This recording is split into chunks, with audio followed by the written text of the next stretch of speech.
My name is Dianne Bergant. I'm a sister of St. Agnes from Fond du Lac, Wisconsin, and I'm a professor emerita at Catholic Theological Union in Chicago.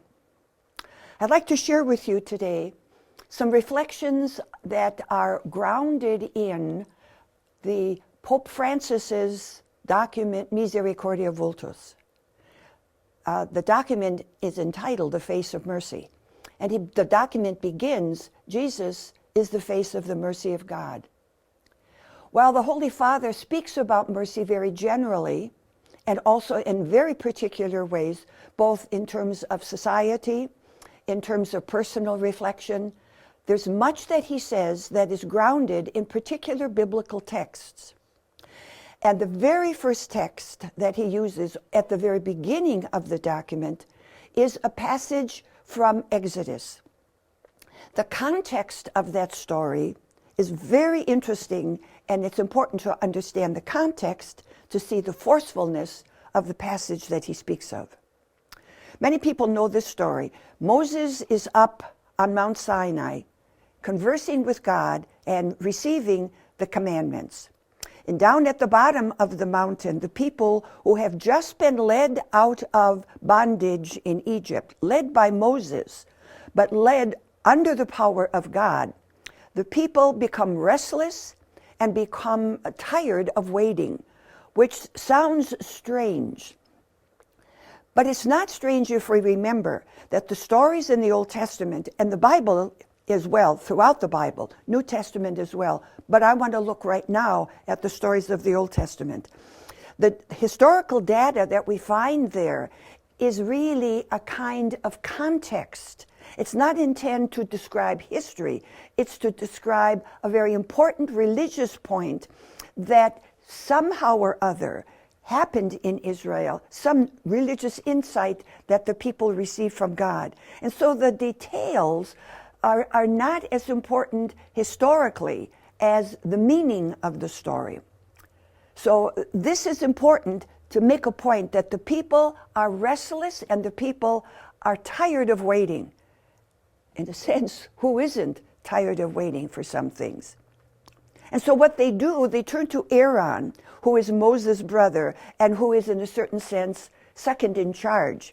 And they say to Aaron, give us something tangible that we can worship. Now, there's a question in the minds of many biblical interpreters.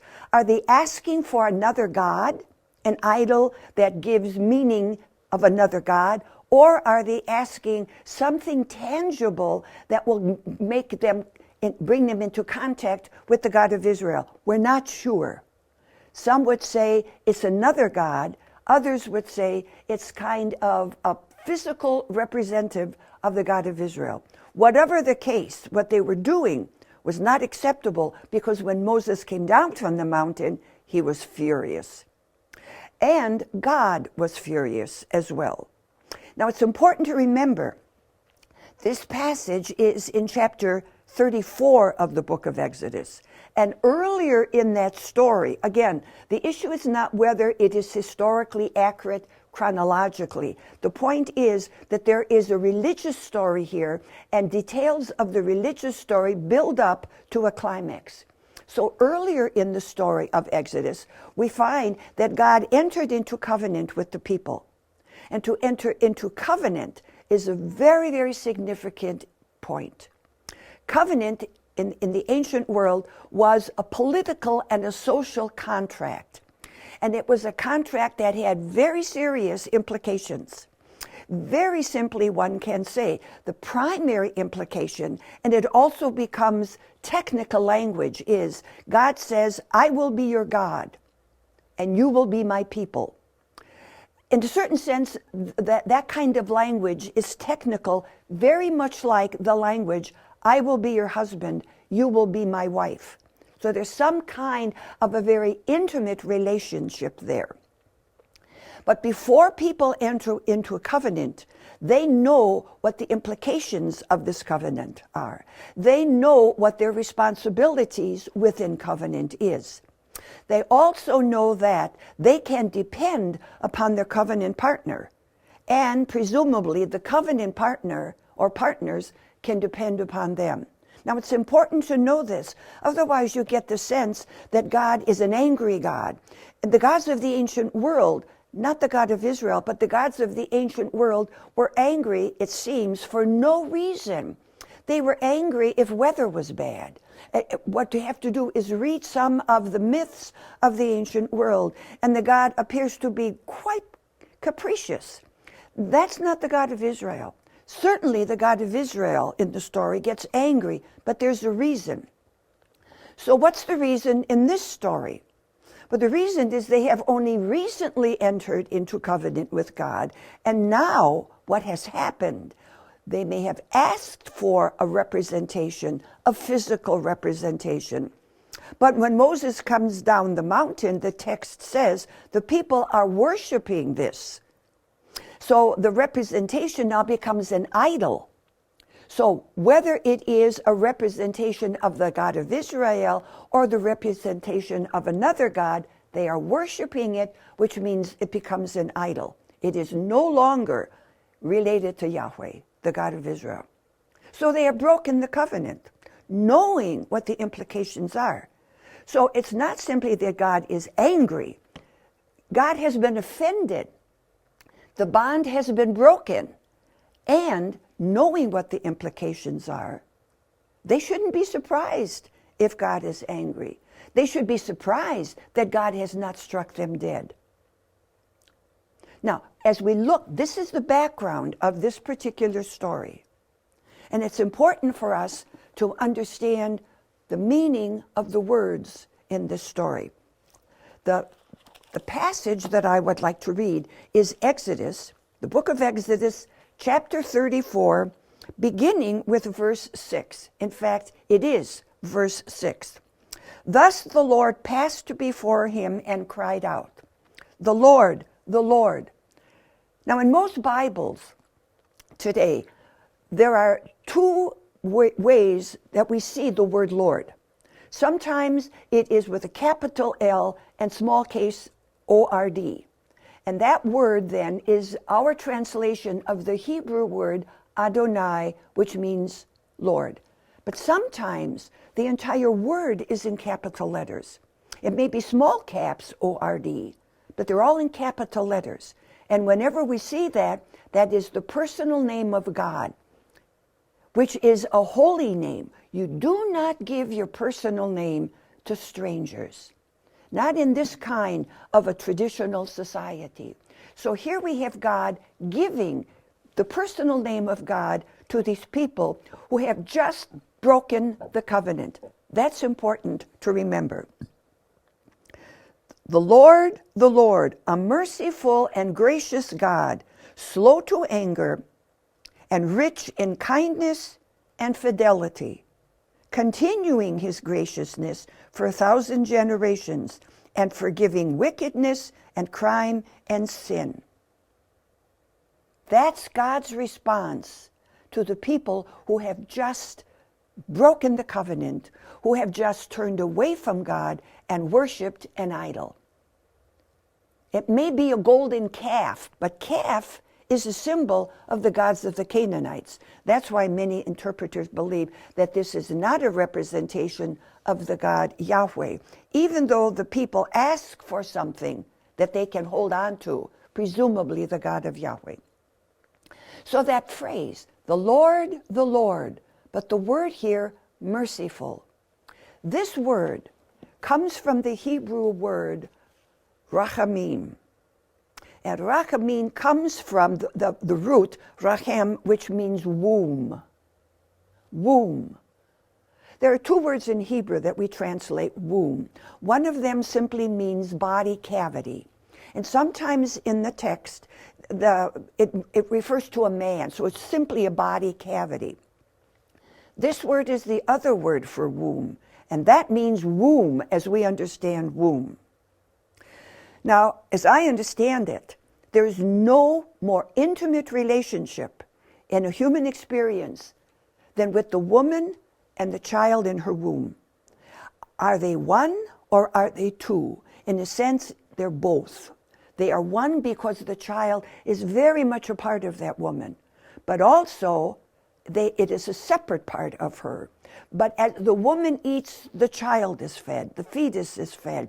It's a very, very intimate relationship. So consequently, the way I would translate the word rachamim, which means compassion, I would translate it, for our purposes, as womb love. Womb love, very intimate. So God is saying, I have womb love for this people who have turned away from him. Womb love. And this word, rachamim, is only used in relationship to God. So I want to use it. There are other words that we also translate, and the biblical text really does imply graciousness or mercy or compassion. But this word is very technical, and I want us to concentrate on this word. What is womb love? We find this notion in other places in the Old Testament as well, always referring to God. So it's very important for us to appreciate the intimacy. And remember, in this text, it is God who is identifying God primarily as one who has womb love. Now, while the word is not used in other places in our theology and in our religious science nowadays, we talk about coming forth from God. That's a feminine image, coming forth. As in birth, giving birth. God gives birth. God brings us forth. So it's a magnificent image. And I'm not simply because it's feminine, but because it speaks about the intimacy of God with the people. In other places, sometimes with an individual, but with the people. There are two other words in this passage that remind us of the covenant. And the words are, and let me read that verse again. The Lord, a merciful and gracious God, slow to anger and rich in kindness and fidelity. Now, again, sometimes these words are translated differently throughout the Bible, throughout the Old Testament. But the two words that I want us to look at, one of them says kindness. Well, when we think of kindness, we think of people opening the door for us, or we think of people giving us things. It's more than that. It's stronger than that. This word comes from the Hebrew chesed. And chesed is, again, the love that God has toward us. We do not have that love toward God. When we speak about our love toward God, we don't use that word. So it's a very technical word. Now, sometimes in Psalms, these words, rachamim, compassion or mercy, and chesed, loving kindness or steadfast love is the way that word is frequently translated. But there's one psalm where the translation makes us think that it can be used interchangeably, and not really. And the psalm that I'm thinking of, or the phrase of the psalm, is like a refrain, and his loving kindness endures forever, and his loving kindness, or some translations will say his steadfast love. Other translations will say, and his mercy is everlasting, and his mercy is everlasting. But I want us, looking at this passage, to use these words technically again. And the words chesed, which is loving kindness or steadfast love, this translation that I use kindness. Again, it's not a strong word. We may not have a strong enough word in English. What does that word mean? It's a way of saying there is nothing that you can do that will make me stop loving you. Now think about that. Who wouldn't want to hear that from a human being? There's nothing that you can do that will make me stop loving you. Now, we open up the meaning of that, and the meaning will reassure us that God's love is constant. We say that all the time. But we sometimes think that God's love is constant as long as we are, as long as we continue to be faithful. But chesed means God's love is constant, period, even when we're not faithful. And again, this particular passage, understanding the background, understanding the seriousness of the violation of the people, and what does God say? There is nothing that you can do that will make me stop loving you.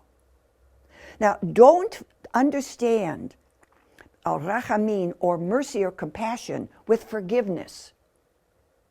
I suggest that forgiveness comes out of mercy. The issue is, why does God forgive? Because we've done penance? No. Does God forgive because we are sorry? No. God forgives because God has this kind of womb love for us. God forgives because God says, there's nothing that you can do that will make me stop loving you.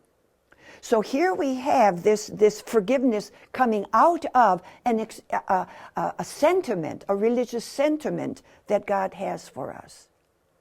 So I think if we understand mercy as fundamental to the identity of God, and when we talk about God, no words are adequate, no at all. Our words are not adequate talking about the loving sentiments we have for another human being. How can we possibly think our words would be adequate to speak about the love that God has for us? The text tells us always, I love you more than you could ever love me. Again, they may not use those words, but that's what it says. But we sometimes say that to human beings. I love you more than you could ever love me. They may not use those words, but sometimes you hear people say when somebody says, I love you, and the other person says, and I love you more. So how meaningful it is for us in our relationship with human beings. We can't even fathom what it means for God and God's love for us. And the other word that we have besides kindness is fidelity.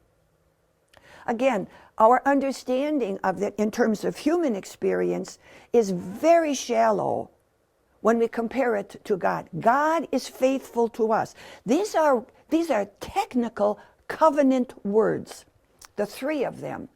Rachamim, which is mercy. Chesed, which is loving kindness or steadfast love. And emet, which is faithfulness. And what does that mean? It's like saying, and you can depend on this. So looking at these three words, what we have is, I have womb love for you. We are that intimate in our relation with God. And not because anything we have done. It is because of what God has done. And then God says also, Chesed, and there's nothing that you can do that will make me stop loving you. And you can depend on this. That's what faithfulness means.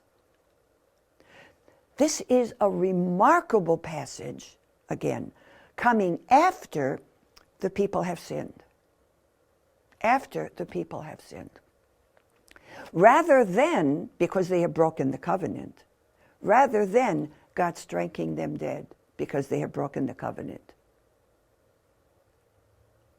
Why don't people understand God as primarily merciful? There are so many people when their primary understanding of God, not the image or metaphor they use, we're used to calling God Father, and we should. That is a beautiful image, which is meaningful for people who have had a loving father. I was very fortunate. I had a loving, gentle father. I had a loving, gentle mother. Actually, I had a feisty mother, but she was also gentle. So those metaphors I can use to speak about God. Many people had an absent father. So calling God Father is not something that they've experienced. It's something they may have hoped for because they didn't have a loving father. They had an absent father or an abusive father, and many people did, both father or mother. But we're talking about God as Father. Most people don't think of God as mother, though there are many feminine images. So they may call God Father more than anything else. But I think they think about God as a judge, as somebody who exacts justice, as somebody who will punish us when we have sinned. Now, clearly, that image is in the Old Testament and a little bit in the New Testament as well. We have got to be careful that we not think of the God of the Old Testament as an angry God and the God of the New Testament as a loving God. God of the New Testament is a loving God, but so is the God of the Old Testament. The God of the Old Testament is one who has womb love for us, who will love us regardless of what we do, and who tells us, and you can depend on that. We find in Jeremiah, I have loved you with an everlasting love. That's the image that we find in the Old Testament. And it is sad, I think. It is unfortunate that people have learned a primary image as a judging God. It is because of this, I would think, that the Holy Father initiated the year of mercy so that we could see that our God is merciful. And we can respond to that. It is out of the mercy of God that God forgives. It is out of the mercy of God that God punishes, or at least allows us to suffer. It is out of the mercy of God that God holds us regardless of our attitude, regardless of our fidelity, regardless of our righteousness. So there must be justice, but it is a justice that comes out of mercy. It is a justice that comes out of womb love. A mother who loves the child she has brought forth has to prevent the child from doing certain things, holding the child back. Is that anger, or is it out of love? It is out of love that the mother may grab the child and pull her or him out of the way of a car. Rather, that's stifling, that's restricting, but it is out of love, out of care. And sometimes the child may think, I can't do it, my mother doesn't love me, when in fact, the mother, and I'm using only mother because it's a feminine image, it is out of love that the mother will not allow them to do certain things. So we think of that as a beautiful image to think of God, that God is a merciful God. It's a magnificent passage that we have here, and it is the foundation of everything. It is out of this womb love, interestingly enough, that we call God Father. It is out of this womb love that we think of God as a shepherd, as we find in Psalm 23. It is out of womb love that we think of God as the one who plants a vineyard and calls the people his vineyard, giving them the richness of a harvest. It is out of this womb love, this mercy. It's a magnificent and very strong Hebrew word. So, thinking of that then, we can go into the New Testament. We can continue in the Old Testament as well. But remember, sometimes the translation may be a translation of steadfast love rather than mercy. Now, granted, there is a connection. There's an overlap. But strictly speaking, the words look at this reality from a slightly different angle. Slightly different. Steadfast love and womb love. Very important. That is the image of our God. Now, as we look at the Psalms, which are frequently our prayers, and look at the images, the metaphors that we have of God, they are all metaphors that speak about care, caring for us, provident. Again, sometimes we do have a God who exacts judgment. Can't deny that. But that judgment comes out of this kind of love, this kind of steadfast love, but primarily the image I want us to think about for just a moment, this merciful love.